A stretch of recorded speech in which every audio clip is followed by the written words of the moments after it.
네, 이번에는 경찰 국가수사본부에 나가 있는 이자연 기자 불러보겠습니다. 자, 이 기자, 경찰이 긴급 체포한 정보사령관을 검찰이 풀어주라고 했습니다. 검찰은 법이 그렇다는 입장인데 경찰은 매우 부글부글하는 분위기라고요. 네, 맞습니다. 상당히 불편한 심기를 드러냈고요. 이런 검찰 판단에 대해서 유감이라고 밝혔는데 사실 경찰이 검찰에 대해 이 정도 입장 내는 건 상당히 이례적입니다. 검찰의 논리는 이렇습니다. 앞서 연지환 기자도 설명을 했지만요. 문사령관의 경우에는 현직 군인입니다. 그런데 현직 군인을 긴급 체포하는 건 군사법원법상 그중에서도 재판권 규정에 어긋난다는 겁니다. 경찰이 계속 잡아둘 수 없다는 거죠. 물론 군인에 대한 재판권이 군사법원에 있는 건 사실입니다. 하지만 수사권은 좀 얘기가 다릅니다. 현직 군인에 대한 수사는 경찰도 할 수가 있고요. 특히나 이런 내란죄 같은 경우엔 수사 주체가 경찰이라는 걸 이번에도 역시나 경찰이 상당히 강조하고 있는 상황입니다. 그러니까 재판을 못한다고 해서 수사까지 못하는 건 아니라고 반박을 한 겁니다. 그러면서 국가수사본부는 지속적으로 철저하게 수사하겠다고 밝혔습니다.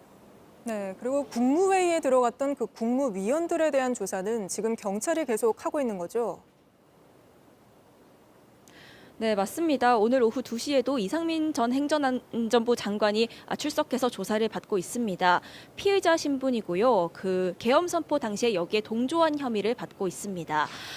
이렇게 이 전 장관을 비롯해서 박성재 법무부 장관도 출석해서 참고인 신분으로 조사를 받았습니다.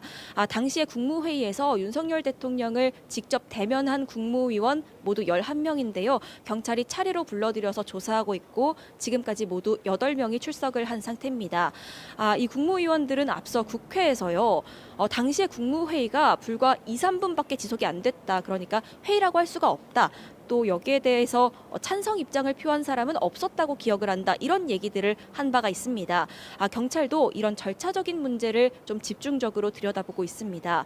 실제로 계엄 선포를 심의한 그 국무회의록조차 존재하지 않는 것으로 경찰 역시도 확인을 한 상태입니다.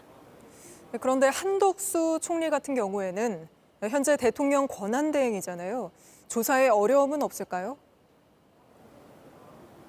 네, 우려가 나오고 있는데요. 지금까지 피의자 신분인 국무위원이 모두 3명인데 한덕수 총리가 그중에 1명입니다. 그런 동시에 말씀하신 대로 대통령 권한 대행이기도 합니다. 그런데 대통령 같은 경우에는 불소추 특권이 있지 않습니까? 그래서 우려가 나오고 있는 건데 이 특권을 권한 대행이 이어받지는 않습니다. 그리고 소추도 아니고 불러들여서 조사하는 단계이기 때문에 지금으로서는 소환 조사를 거부할 사유는 없는 것으로 보입니다. 다만 국정 운영 일정 등이 있기 때문에 이 조사가 계속 미뤄질 수가 있고 그러다 보면 진상 파악에 좀 차질이 있을 수 있다. 이런 우려가 나오고 있습니다. 지금까지 경찰 국가수사본부에서 JTBC 이자연입니다. JTBC 뉴스를 시청해 주셔서 고맙습니다. 저희는 저녁 6시 50분 뉴스룸에서 뵙겠습니다.